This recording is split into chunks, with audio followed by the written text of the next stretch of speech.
Radio Tungane, le journal.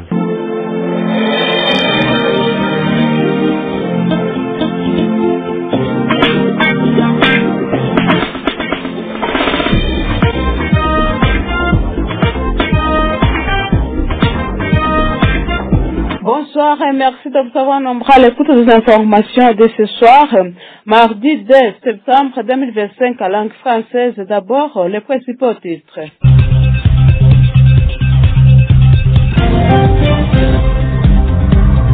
La calmie est observée à Minembwe depuis le début de la semaine en cours sur toutes les lignes de front à suivre dans notre journal. La population d'Uvira rejette la nomination du général Olivier Gassista à la tête de la 33e région militaire. Face à des négociations qui piétinent, les combats se durcissent entre Kinshasa et l'AFC M23. Telles sont les grandes lignes de cette édition du journal. Figurement, Sengion va sur la mise en onde à la présentation Nandoura Anne.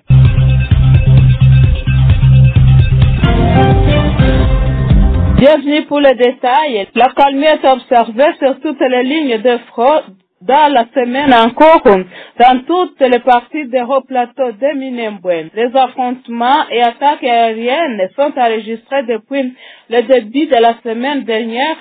Les drones qui continuent à circuler dans l'espace aérien à Minembwe ont causé des dégâts. Signalons que des violents affrontements opposés Twirwaneho et les FARDC alliés aux éléments des forces burundaises, Mai Mai et les FDLR. Les attaques de ces derniers contre les paisibles citoyens ont ciblé les villages Rugezi, Mikenge, Kakenge, Kalonge depuis le début de la semaine dernière. À Uvira, la population de la ville d'Uvira continue de faire écho à l'adage « Un peuple fort se libère ».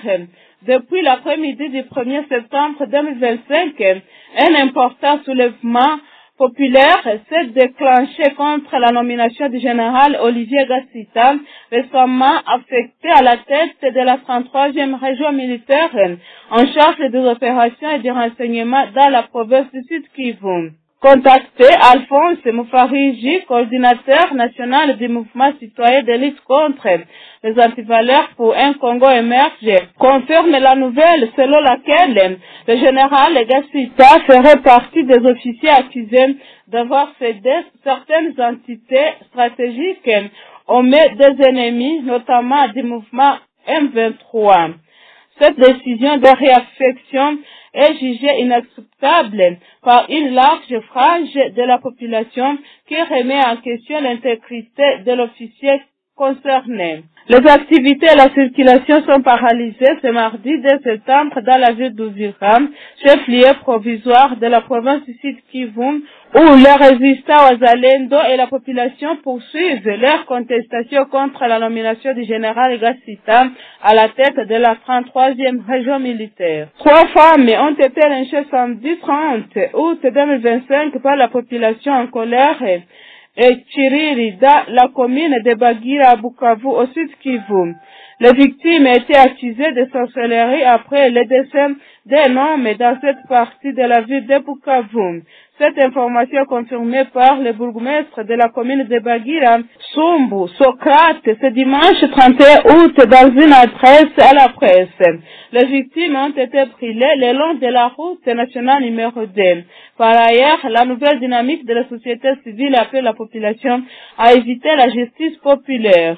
Elle dénonce cet acte qu'elle qualifie de violation grave des droits humains. Cette structure citoyenne invite également la population à collaborer avec les forces de sécurité pour éviter des camps similaires en province. Un nouveau coup dur pour les forces armées de la République démocratique du Congo FARDC. Le colonel Guillaume Eboko, ancien officier à la direction des opérations, a annoncé avoir quitté l'armée régulière pour intégrer le mouvement du M23. Selon ces déclarations, le colonel Eboko a quitté Kinshasa il y a plusieurs mois, transitant par Brazzaville puis l'Ouganda, avant de rejoindre le Nord Kivu où il a été rapidement propulsé à un poste de commandement. Il dirige désormais la brigade de la police du M23, placée sous l'autorité du général Sultan Makenga, figure emblématique du mouvement du M23. Critique virile du régime de Félix Tshisekedi, l'officier déserteur justifie sa défection par ce qu'il qualifie de mauvaise gouvernance et de marginalisation des cadres militaires. Cette annonce vient renforcer l'appareil sécuritaire mis en place par le M23 dans les zones qu'il contrôle, notamment autour de Goma et Bukavu. Cette défection ravive les tensions au sein de l'armée congolaise, où plusieurs voix dénoncent des actes de trahison répétés dans les rangs des FARDC. Pour clore le processus de paix en République démocratique du Congo, piétine, certaines des délégations sont toujours à Doha depuis près de 2 semaines, mais sur le terrain, le blocage demeure entre combats persistants et mesures de confiance difficiles à appliquer. Après l'intervention de Félix Tshisekedi, samedi 30 août, c'est Corneille Nangaa qui a pris la parole ce lundi 1er septembre à Goma. La tension ne cesse de monter entre les deux camps. Sur le terrain, les combats ont repris de plus belle sur plusieurs axes. Au sud Kivu, dans les hauts plateaux d'Uvira, de Fizi et Mwenga, mais aussi au nord Kivu, notamment dans les territoires de Walikale. Pour l'instant, aucune des deux parties n'a claqué la porte de négociation du processus de Doha, mais selon le coordinateur de l'Alliance Fleuve Congo AFC, Corneille Nangaa, le président congolais Félix Tshisekedi, renforcé en hommes et en matériel, chercherait plutôt l'épreuve des forces.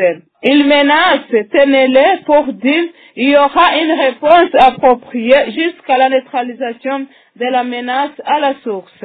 Fidèles auditeurs et auditrices de Radio Tungane de Minembwe, c'est par ici que nous mettons un terme aux informations de ce soir mardi 2 septembre 2025 en langue française. Merci également à notre humble serviteur Bigirman Sengiumba pour la technique, en androjeté devant le micro pour la présentation.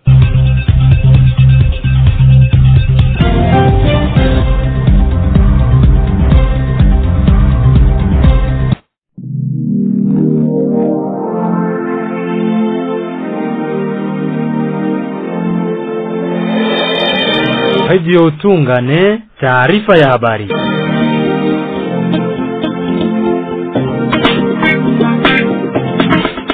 Na wasalimu wasikilizaji wapenzi wa Radio Tungane FM Minembwe, karibu kuungana nasi. Ni muda mzuri wa kutolea habari kutoka idhaa ya Kiswahili ya radio hii leo, siku ya pili tarehe 2 mwezi wa Kenda mwaka wa 2025. Hebu kwanza nitolea mtasari wa habari.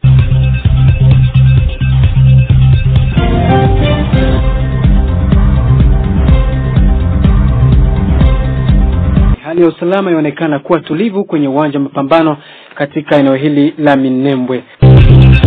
Hali ya wasiwasi yashuhudiwa pa Uvira hii siku ya pili tarehe 2 mwezi wa Kenda mwaka huu, licha raia ya kukataa kutumwa kwake jemadari Gasita Olivier katika mji wa Uvira. Kutokana na mazungumzo yaliyokwama, mapigano yaongezeka kati ya serikali ya Kinshasa AFC M23. Karibu sana msikilizaji kuungana nasi muda ambapo tutatolea habari kamili kutoka idhaa ya Kiswahili ya radio hii, na habari hizi pia unaweza kujikuta kwenye YouTube ukiandika Radio Tungane TV. Utafuata habari hizi. Mtangazaji ni Faustin Bigombe Singh, atakuwa ni fundi mitambo. Hebu karibu kuungana nasi kwa habari kamili. Habari hizi zitatolewa naye Faustin Ziringiro. Habari zetu kamili tuanzie katika eneo hili la Minembwe. Tangu mwanzoni mwa juma hili, ukimya umeshuhudiwa kwenye uwanja mpambano sehemu tofauti tofauti za Minembwe. Vita kwenye ardhi vimeripotiwa kwa kiasi kikubwa tangu mwanzoni mwa juma jana, hata na ndege zisizokuwa na rumbani zikirusha kombora hapa na pale kaskazini na kusini mwa eneo hili la Minembwe. Vita hivyo vilikuwa vinakutanisha Twirwaneho na muungano wa jeshi la FARDC la Kongo na jeshi hilo la Burundi, makundi ya waasi wa Kimaimai na FDLR. Tuwakumbushe kwamba vita viliripotiwa Rugezi na Mikenge tangu mwanzoni mwa juma jana. na milio ya silaha nzito ambayo imesikilikana imeweka raia katika hali ya wasi. Mjini Uvira, wakaaji wa mji wa Uvira hasa makundi ya kimaimai zinazojiita wazalendo zimepinga kutumwa kwa General Gasita Olivier kuwa makamu wa kamanda wa jeshi la taifa katika mji huo wa Uvira. Alipohojiana na vyombo vya habari, Bwana Alphonse Mfariji, mratibu wa shirika la kiraia eneo hilo, alihakikisha taarifa hii na kuongeza kwamba General Gasita Olivier anashtakiwa kuwa mmoja waliotoa mji wa Bukavu katika mikononi ya kundi la M23. Ndio maana wamekataa kuteuliwa kwake katika mji wa Uvira. Shughuli nyingi hazikufanyika leo siku ya pili mjini Uvira. Hapa makundi wa asi ya kimaimai wakipinga ujio wa General Gasita Olivier katika mji huyo wa Uvira. Wanawake watatu wameuawa siku ya 6 tarehe 13 mwezi wa 8 mwaka huu na raia wenye hasira Pachiriri mtaani Bagira Bukavu. Wahanga walishtumiwa maurozi baada ya kifo cha baba mmoja eneo hilo mjini Bukavu. Taarifa hii imehakikishwa na kiongozi wa mtaa wa Bagira Sumbu Sokrate siku ya Mungu tarehe 31 mwezi wa 8 mwaka huu. Kwa upande wa shirika la kiraia limelaani kitendo hicho na kile walichokiita mauaji ya kimbali na kiukuaji wa haki ya binadamu. Tangu mwezi wa pili karibuni watu 200 waliuawa wakishtumiwa wizi, mauaji na kadhalika. Mnaendelea kusikiliza habari kutoka idhaa ya Kiswahili ya Radio Tungane FM Minembwe. Kivu Kaskazini, Kanali Guillaume Eboko, afisa wa zamani katika ofisi ya operation, alieleza kujiunga na kundi la M23 ama 23 March. Kufuatana naye, Kanali Eboko aliondoka Kinshasa mnamo sasa miezi kadhaa na kupitia Brazzaville, Uganda hadi Kivu Kaskazini. Kwa sasa anaongoza polisi ndani ya kundi hilo la M23. Kanali Guillaume alipinga utawala wa Felix Tshisekedi akisema ni uongozi mbaya na umezarau kazi ya FARDC kwenye uwanja mpambano. Hivi karibuni afisa wengi wa FARDC waliitishwa na ngazi za juu wakishtumiwa kutumika na M23 kwenye uwanja mpambano Kivu Kaskazini. Hebu tumalizie habari hizi na elekea mazungumzo kati ya AFC M23 na serikali ya Kongo. Mchakato wa amani nchini Jamhuri ya Kidemokrasia ya Kongo umekwama wakati wajumbe bado wako Doha kwa karibuni wiki mbili, lakini kwenye uwanja wa vita mkwamo unasalia kati ya mapigano ya mara kwa mara na hatua ngumu kutekeleza na kujenga imani. Baada ya hotuba ya Felix Tshisekedi siku ya Jumamosi Agosti 13, Corneille Nangaa amezungumza siku ya Jumatatu Septemba 1 mjini Goma. Mvutano unaendelea kuongezeka kati ya kambi hizo mbili. Kwenye uwanja wa vita mapigano yameanza tena kwa nguvu katika maeneo kadhaa katika mkoa wa Kivu Kusini, katika nyanda za juu za Uvira, Fizi na Mwenga, lakini pia katika mkoa wa Kivu Kaskazini, haswa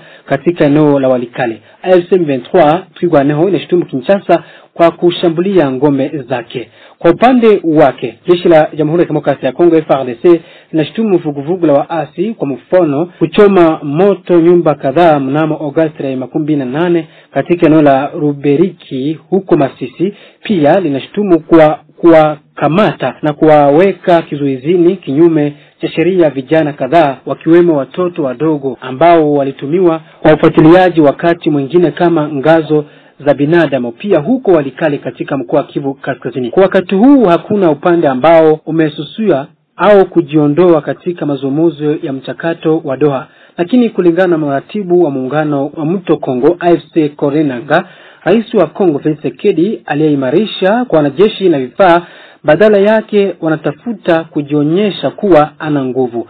Anatishia ichukulieni, kutakuwa na jibu linalofaa hadi tishio litakapoondolewa kwenye chanzo chake.